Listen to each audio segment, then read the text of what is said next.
When I was a child, my brother would tell me a bedtime story about the man who murdered our father. About all the things we would do to that man. He never should have trusted Cersei. You never should have either. Death. It's got many faces. I look forward to seeing this one. How long do we have?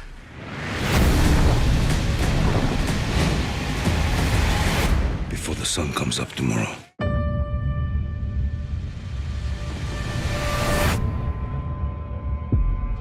I wasn't a king, but you were.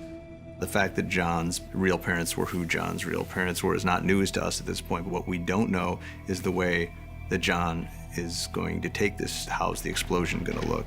Sam, as a brother of the Night's Watch, and Jon are more brothers than Bran and Jon ever really were. He knows it's going to hurt Jon, and it's going to shatter his whole worldview. For all they know, the Army of the Dead could attack the next day, and someone has to tell Jon before that.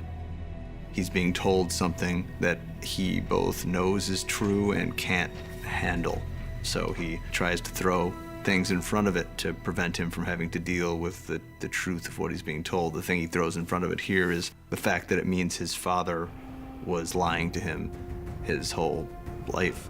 You've never been a bastard.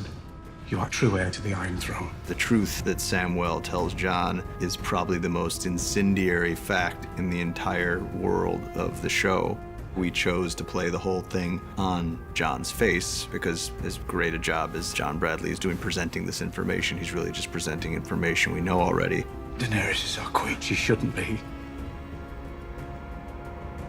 It's treason. It's the truth.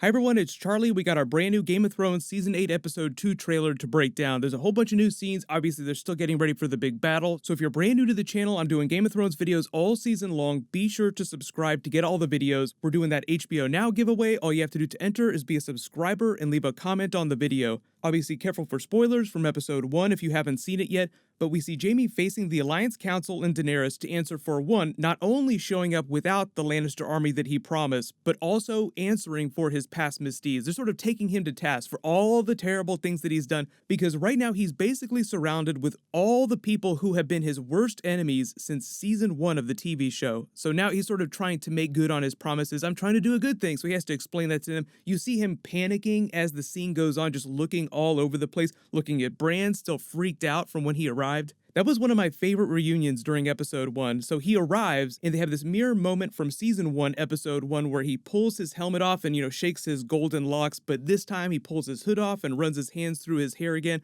But he's got so many more city miles on him. Look at how much older he looks from the pilot episode. Then Bran just gives him that creepy, calm stare as if he's piercing his soul with his eyes. Usually when Bran stares at someone during an episode, it implies that something bad is about to happen. Like when he stared at Daenerys, I wondered what it was that he was peering into the future, because remember, he has green sight, so he does have limited visions of the future, and he can see their past pretty easily as well. He's a little bit better at seeing the past than he is at seeing the future, because the future can change. But like we're all thinking about visions, Daenerys' vision of the House of the Undying, we'll see how much things can change and how much of it's predetermined. But I love Daenerys' speech there. Apparently, Viserys told her all kinds of stories about the Kingslayer, the man who murdered our father, even though the Mad King deserved to die and was one of the most terrible people in history. It's a little bit weird that Daenerys is upset that he was killed. I think she's more upset about having to live in exile and being away from her home her entire life. Not so much that she loved her father, like I think she understands what a terrible person he was. But I think just in general, this is Jaime having to answer for all of his past misdeeds. Now you look at Sansa, she's just kind of giving him a cold stare. I don't think that she had any really bad encounters with him in King's Landing while she was trapped by the Lannisters.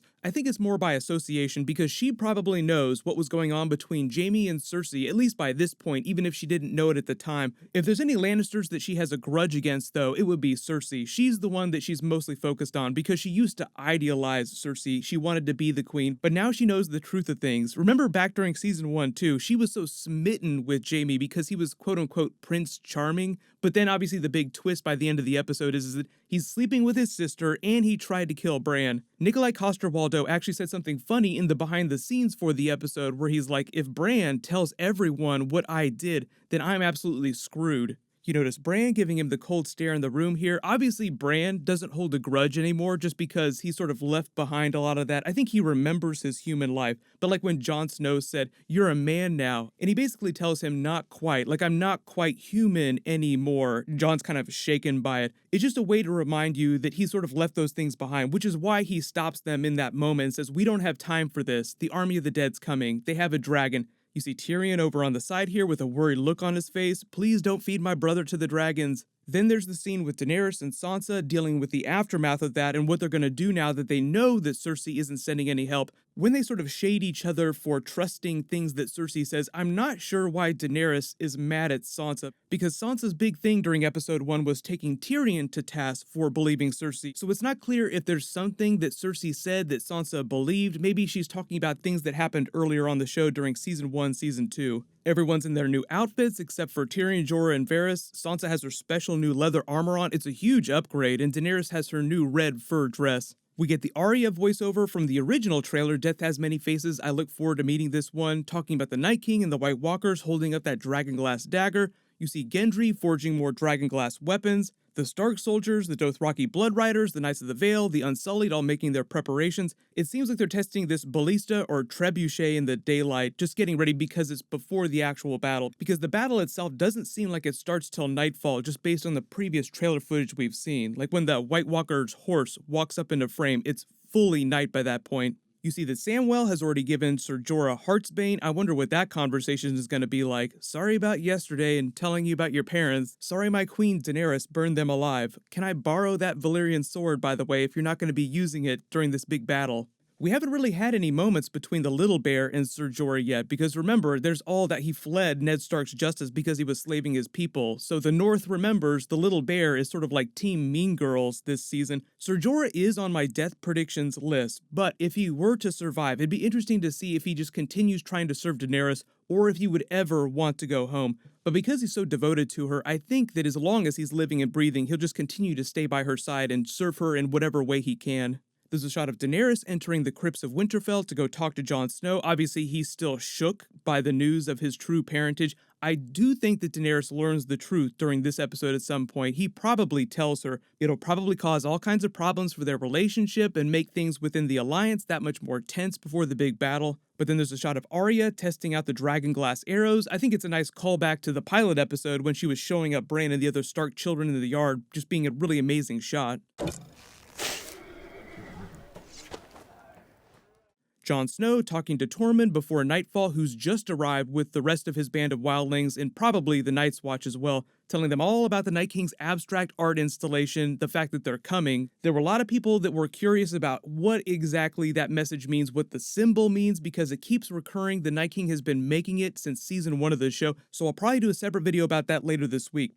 Then Jon Snow, this seems like Ed in the middle and Samwell on top of the wall because they were all members of the Night's Watch and they stood atop of the wall back during season 1. So it's a nice callback to them being brothers of the Night's Watch. They're literally watching the Night move in, as in the Night King. So just a lot of visual metaphors and callbacks to season 1 of the show, just like we saw during episode 1. Ser Jorah riding into formation on his horse with Heartsbane attached to his hip. Grey Worm saying goodbye to Miss Sandai. Grey Worm is also on my death predictions list, but the actor who plays him said that he would have a very unsettling storyline, so I'm wondering if he's one of the characters that they raise as a white, like one of the good characters that we've been following this whole time, that then turns around and becomes this undead zombie coming for the other heroes. That would be another great horror moment like the one that we got with Little Lord Umber at the end of episode 1. So everybody let me know in the comments which other main characters you think are going to come back as whites during one of these big battles.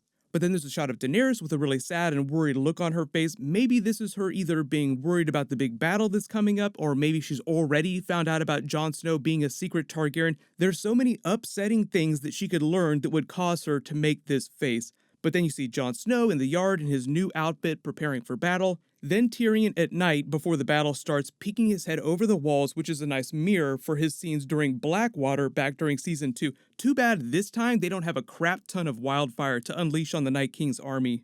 The really interesting thing I think we all need to pay attention to in this episode is Tyrion's storyline as well, because what happened during Blackwater, he saved the city with his wildfire plan, but then didn't get any credit for it. So, because everybody has been hating on him and he's been making so many bad decisions, what might wind up happening is that he has a great idea for defending Winterfell, but because he looks like such a fool, Cersei not bringing her reinforcements and him just doubling down on that so much, maybe they don't listen to him and something terrible happens, and it just winds up leading him down this darker path this season, because we're sort of seeing the downfall of Tyrion. Like, he used to be super clever, he was amazing the first couple of seasons, super witty. The last couple of seasons, he's just been making one bad call after another, so this just seems like it's going to be the next step in that descent. So pay special attention to what's going on with Tyrion during the episode. But then there's that scene of Jon Snow and Samwell talking about treason, Daenerys, Jon Snow's true parentage. It all gets tied up in the idea of fixing the realm after they're all done. Remember how Tyrion, Varys, and Davos were talking about the solution.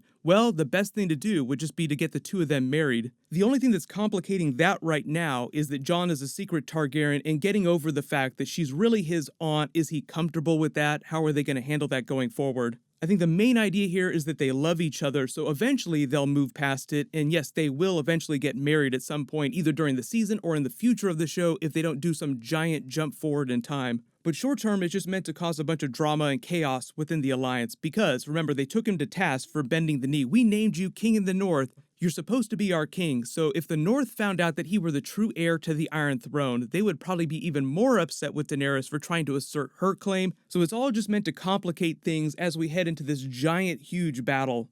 Let me know in the comments what you guys are most excited about for episode 2. What'll happen is I will do a Q&A video tomorrow, so leave any questions in the comments that you want me to include in that, and there'll be some more bonus videos later this week. Congratulations to the giveaway winner from my last big video, Ryan Brown. Please email me on the About page of my channel so I can get your details. Click here for my Game of Thrones Season 8 Episode 1 video, and click here for my Game of Thrones Season 8 death predictions. Thank you so much for watching. Everybody stay awesome. I'll see you guys tonight.